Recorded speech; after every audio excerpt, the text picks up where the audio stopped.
अस्सलाम वालेकुम and welcome to sports floor. Can you imagine HPL PSL शुरू हो रहा है कल से। So this is 7th addition.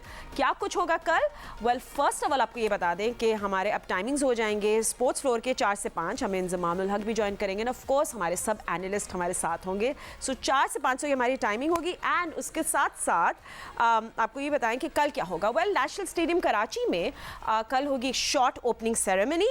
उसके बाद जहाँ आतिफ असलम आयमा बेग परफॉर्म करेंगे और उसके बाद defending champion Multan Sultan face करेंगे कराची किंग्स को। दोनों टीम्स पे भी नजर डालेंगे। साथ साथ नेशनल स्टेडियम में क्या कुछ हो रहा है इस पे भी हम लोग बात कर लेते हैं। आपको बताएं कि 25% ऑडियंस अलाउड है कराची में।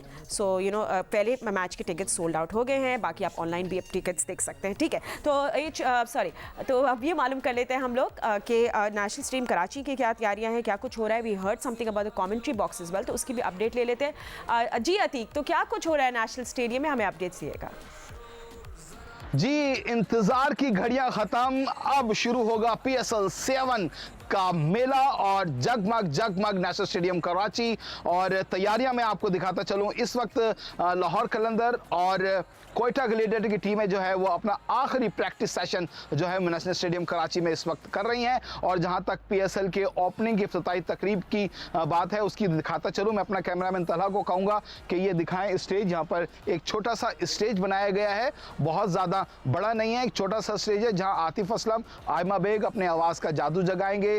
PSL 7 का जो सॉन्ग है वो यहाँ पर गाया जाएगा और उसके बाद ये स्टेज फौरी तौर पर जो हटा दिया जाएगा और उसके बाद मैच का मेला लगेगा। और कल हमने ये भी बताया था कि कमेंटेटर क्योंकि बायो सिक्योर बबल का हिस्सा हैं तो इस वजह से उनके लिए कमेंट्री बॉक्स जो है वो ग्राउंड के अंदर ही बनाया गया था। लेकिन गुज़िश्ता रात तो उस कमेंट्री बॉक्स में वेल्डिंग के दौरान जो है आग लग गई थी, तो अब वो कमेंट्री बॉक्स भी जो है उसका प्लान अचानक पाकिस्तान क्रिकेट बोर्ड ने तब्दील किया है और अब कमेंट्री जो है यहीं मरकज़ी इमारत की जो शीशे के कमरे हैं यहीं कमेंटेटर जो हैं अपनी कमेंट्री भी करेंगे और यहीं से जो है कमेंट्री का आगाज़ होगा जिस तरह रिवायत के मुताबिक होता था। और हमने कल ये भी दिखाया था कि नेशनल स्टेडियम कराची को बड़ी खूबसूरत अंदाज में सजाया गया है। बरकरी कुमकुम से मरकज़ी इमारत को, मरकज़ी रास्तों को, दरख्तों को बड़ी खूबसूरत लाइटें लगा के कल रात हमने देखा कि उसको सजाया गया था। लेकिन वो भी फ़िलहाल लाइटें हटा दी गई हैं। उसकी वजह ये बताई जा रही है कि ओपनिंग सेरेमनी है, PCB नहीं चाहता कि कोई नाखुशगवार वाक़या हो, कोई ऐसी बात हो ओपनिंग सेरेमनी के दरमियान जो PSL पर दाग बने, तो इस वजह से वो सारी लाइटें हटा दी गई हैं। और कल हमने एक ही बात और बताई थी कि ओपनिंग सेरेमनी के अंदर पैराग्लाइडर्स जो है वो मैदान में ट्रॉफी लेके उतरेंगे, लेकिन उसका प्लान भी नेशनल स्टेडियम कराची में होता दिखाई नहीं दे रहा क्योंकि स्पाइडर कैंप लगा हुआ होता है। स्पाइडर कैंप जो इसकी जो वायर होती हैं या उसकी डोरें होती हैं वो चारों तरफ बंधी हुई होती हैं और उस दौरान पैराग्लाइड का मैदान में उतरना ज़रा दुश्वार हो सकता है, तो इस वजह से वो प्लान भी मुझे एग्जीक्यूट होता नज़र नहीं आ रहा। Well let's hope everything goes well. बहुत शुक्रिया अतीक और रुमान, हमें अपडेट देंगे। वेल मेरे सुपर एनालिस्ट भी मेरे साथ हैं तो उनको भी तो हेलो हाई कर लेते हैं। मेरे साथ है senior sports journalist Abdul Majid Bhatti, senior sports journalist Aliya Rashid. Studio में मुझे ज्वाइन किया सैयद याह्या हुसैनी ने and Sikandar Bakht. Thank you so much everybody. But थोड़ा सा एक अपडेट ये भी है जो हम बात करेंगे, बायो सिक्योर बबल से कौन निकलना चाह रहा है। भाई अपडेट्स ये आई हैं कि क्वेटा ग्लैडिएटर्स को रिप्रेजेंट करने वाले शाहिद आफरीदी चाहते हैं कि वो बबल से, उन्हें दरख्वास्त दी है टीम को कि बबल से निकलने। क्यों, ये हम अब्दुल माजिद भट्टी से जानते हैं। जी भट्टी साहब, क्या अपडेट्स हैं? Is everything okay? जी हाँ फातिमा, जो कोयटा ग्लैडिएटर्स की मैनेजमेंट कह रही है और पाकिस्तान क्रिकेट बोर्ड जो बता रहा है कि शाहिद आफरीदी की एक तो बैक में प्रॉब्लम है और उनकी फैमिली में उनकी जो वाइफ है उनके किसी अजीज का इंतकाल हुआ है तो वो बबल से निकलना चाहते हैं। शाहिद आफरीदी, जाहिर है कोयटा ग्लैडिएटर्स को इसलिए बड़ा नुकसान नहीं है कि शाहिद आफरीदी, आपको पता है कि 2-3 साल से सीरियस क्रिकेट तो खेल नहीं रहे। पिछली भी जो 2-3 लीग्स थी या तो वो आखिरी वक्त पर पुल आउट कर गए या फिर उनको इंजरीज के मसाइल रहे। आपको याद है अबू धाबी भी वो जब जून में टूर्नामेंट हुआ था तो नहीं जा सके थे। लेकिन अगर शाहिद आफरीदी डगआउट में रहते तो कोयटा ग्लैडिएटर्स की बहरहाल एक उनको बूस्ट जरूर मिलता। लेकिन ये चूंकि उनका फेयरवेल टूर्नामेंट था, कराची में उन्होंने अपनी पूरी क्रिकेट खेली थी। अगर आखिरी बार कराची में मैच खेल लेते अपना फेयरवेल मैच तो यह है कि उनको सेंड ऑफ मिल जाता, क्योंकि जब आपको याद है कि इंटरनेशनल क्रिकेट से भी उनकी रिटायरमेंट का वक्त आया था तो पाकिस्तान क्रिकेट बोर्ड वादे करते करते उनको उन्होंने आखिरी मैच नहीं दिया।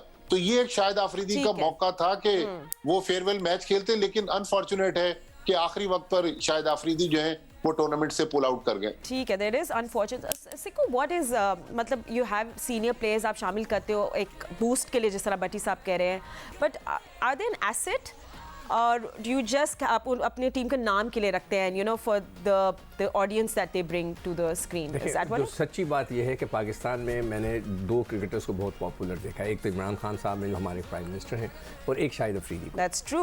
बगैर किसी शक के जितना पॉपुलर वो हैं, मेरे ख्याल से इस वक्त कोई भी नहीं है। प्राइम मिनिस्टर तो खैर अब ऐसी जगह पे पहुंच चुके हैं कि जो ऑब्वियसली अवाम में नहीं मिक्सअप हो रहे, मगर शाहिद अफरीदी को जब भी देखता हूँ तो he is very very popular. हाँ, अब क्रिकेट की हम जब बात करते हैं तो उसकी बॉलिंग अभी भी मैं समझता हूँ, अगर वो फिट हैं 100% फिट हैं तो उनकी बॉलिंग इफेक्टिव है। जब भी वो गेंद करते हैं वो बहुत, बैटिंग में ऑब्वियसली आई साइट का फ़र्क आ जाता है, रिफ्लेक्सेस स्लो हो जाते हैं। तो एक इस किस्म का खिलाड़ी तो हमेशा किसी भी टीम के लिए इसलिए वैल्यूबल हो जाता है कि उससे उनको कमर्शियल्स मिलते हैं और बहुत सी चीज़ें उनके कहते हैं ना, age is just a number. I think Shahid Afridi के एज इज एक्चुअली फर्क पड़ता है वो। Well, if you use him as a like all time bowler जैसे आप कह रहे थे तो जबरदस्त। Anyway, we take a short break. Yahya और आलिया, हम आपसे भी बात करेंगे। वैसे ब्रेक में जो सबसे मजे की बातें होती हैं, याया और सिक्कू मेरे साथ स्टूडियो में मौजूद है, कभी ये भी दिखाना चाहिए कि आप लोग ब्रेक में क्या बातें करते हैं।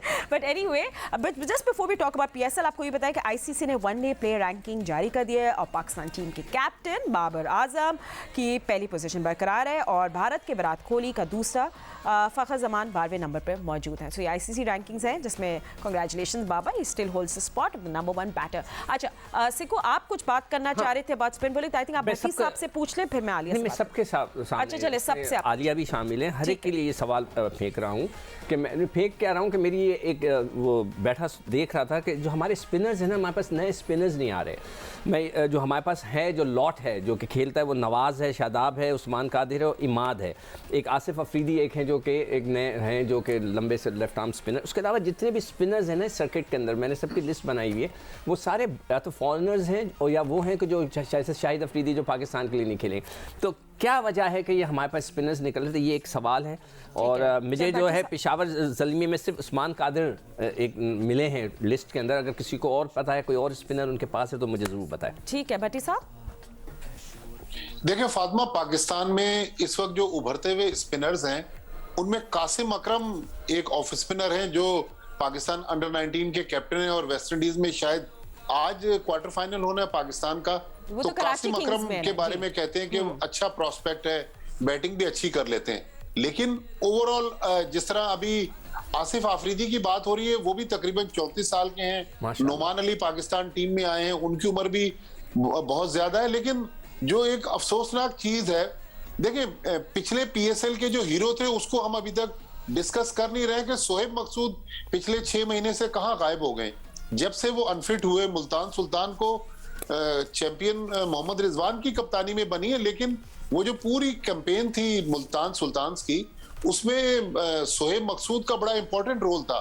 लेकिन फिटनेस के इश्यूज हैं, अब शोएब मकसूद को कोई याद नहीं कर रहा। इसी तरह यासिर शाह पिछले दिनों एक कंट्रोवर्सी में वो इन्वॉल्व रहे, यासिर शाह का भी फिटनेस के इश्यूज हैं। फिर हमारे जो पाकिस्तान टीम के साथ भी हम देख रहे हैं तो साजिद खान ऑफ स्पिनर आए। ओवरऑल हमारे पास पास्ट में जितने अच्छे स्पिनर्स थे या यंगस्टर्स जो आते थे, उस तरह की अभी हमारे पास स्पिन बॉलिंग की लॉट नजर नहीं आ रही। तो ये हमारे लिए एक अलार्मिंग सिचुएशन इसलिए है कि नेशनल हाई परफॉर्मेंस सेंटर में सकलैन मुश्ताक मौजूद हैं, अभी तक आज तक तो मौजूद है। मुश्ताक अहमद भी पीसीबी के साथ मुंसलिक है, लेकिन पाकिस्तान के पास अभी तक अच्छे नौजवान स्पिनर्स का ना होना, ये पाकिस्तान क्रिकेट के लिए मेरा ख्याल एक खतरे की घंटी है। बिल्कुल। और Alia, PSL is all about emerging players, you know, stars बनने का लीग हो, इसका पर्पस ही यही है हमारे लिए, to find stars. Do you want to say something about the spin bowling का जो पॉइंट रेस किया सिक्कू ने? जी बिल्कुल फातिमा, देखिए जाहिद महमूद कहाँ हैं, आए परफॉर्मेंस दी और गायब, ठीक है ना। तो बात सीधी सी ये है, एक तो जो स्पिनर्स का कहत नजर आता है, उसकी बेसिक वजह ये है कि वो जो हमारा वो है एंगल है ऑफ स्पिनर के लिए, उसकी वजह से जो है लोग थोड़ा मेरा ख्याल है पीछे गए, हमारे कोचेस वैसे भी तवज्जो नहीं देते। मैं साफ कहूंगी ये बड़े बड़े नाम जो मुंसलिक रहे हैं क्रिकेट बोर्ड से या अभी भी काम कर रहे हैं, ये वो 2-4 जो टॉप के लोग हैं उनको अपने दस्ते शफ़क़त में रखते हैं और बस वो चूंकि उनका नाम बन चुका हुआ होता है तो बस उसी का खा रहे होते हैं कि वो हर जगह बता देते हैं फलां भाई ने बड़ा हेल्प की, फलां भाई ने हेल्प की। जो जाके निकाल के जो चीज लाहौर कलंदर आलिया एक और सवाल मेरा, मैं उसमें समय बस सिर्फ 2 मिनट रह गए गाइस। ओके, हमने कभी आज तक स्पिनर को ढूंढने का कैंप नहीं लगाया, हमेशा फास्ट बॉल। देखो मैं यही बात कहने लगी थी कि लाहौर कलंदर जो चीज इनसे डिफरेंशिएट करती है वो ये कि धूपों में जाके आप ढूंढते हैं लोगों को और कैंप्स लगाते हैं और बच्चों को मुख्तलिफ इलाकों में ढूंढते हैं। ये क्रिकेट बोर्ड के कोचेज उस तरह नहीं करते हैं, वो एक ऐसा नहीं है कि बिल्कुल नहीं करते, लेकिन थोड़ा थोड़ा लेवल पे और कोई वो एक उस तरह से इनिशिएटिव नहीं लेते जैसे कि इनको लेना चाहिए और प्लेयर्स को निकालना चाहिए। ठीक है, sorry Alia, 1 minute remaining, but आपने बहुत बिल्कुल सही ऑन स्पॉट बातें की हैं। बट जल्दी से यारिया बता दे फिर मुल्तान सुल्तान कराची किंग्स को कैसे दिख रहे हैं। Sorry we couldn't discuss Multan Sultan in detail.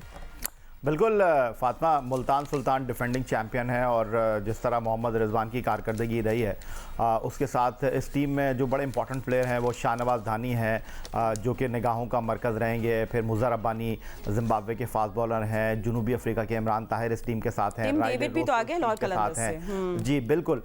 तो अब देखना यह है कि मुल्तान सुल्तान किस तरह की कारकर्दगी का मुजाहरा करती है और क्या अपने एजाज़ का दिफा करने में कामयाब रहती है या नहीं। ठीक है, will they miss Sohail Tanvir? Well let's, अब वो आ गए हैं कोयटा ग्लैडिएटर में। वही ना मैं कह रही हूँ, मिस करेंगे वो सुहेल तनवीर को। चले लेट्स सी कैसा होता है, but thank you so much for amazing analyst. एक बार फिर रिमाइंडर 4 से 5 अब हमारी टाइमिंग्स हो गई स्पोर्ट्स फ्लो की, तो हम आपको कल देखेंगे when HPL PSL kicks of. Thank you so much for watching. Allah Hafiz.